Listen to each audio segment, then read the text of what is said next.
They called me a failure until I gave them the bill. The night my parents humiliated me at dinner was the night I stopped being their doormat.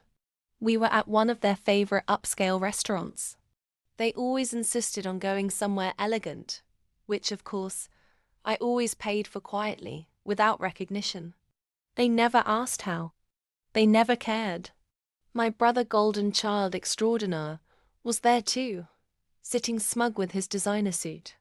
The wine hadn't even been poured when the insults began. "You know," my mother said, swirling her glass, "it's just such a shame. You're smart, but you've never really done anything impressive." My dad chimed in, chuckling. "Not everyone can be like your brother. He's successful, responsible, pays for things." That's when I snapped. I pushed back my chair, stood up calmly, and said loud enough for the entire room to hear, "Then let him pay for this dinner, and the last 15 months of your rent, your car maintenance, and Mom's medical bills. Because I'm done footing the bill for people who think I'm worthless." The silence?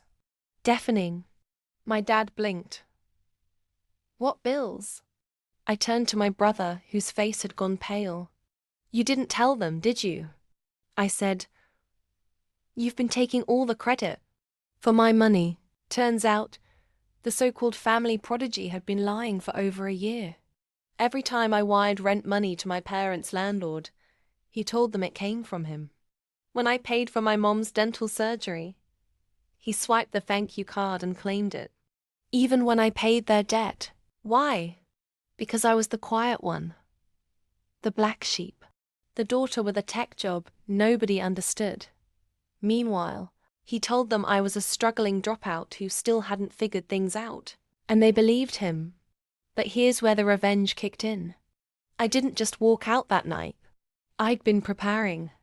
Before dinner, I'd scheduled a batch of emails with receipts, bank transfers, screenshots, statements, full breakdowns of every payment, all sent to their inboxes. I left them mid-meal. Outside the restaurant, I watched through the window as they both pulled out their phones. The horror on my brother's face. Delicious. Within 24 hours, the fallout began. They confronted him. He crumbled. Cried. He was cut off. No more pedestal. No more free rides. And when his actual bank balance was revealed, let's just say, the successful son had more overdraft fees than achievements. Me? I went silent. No explanations. No apologies. But I did send a final message. One line. Never confuse silence for weakness. I was feeding you while you starved me of respect. A year later, I bought the restaurant where it all went down.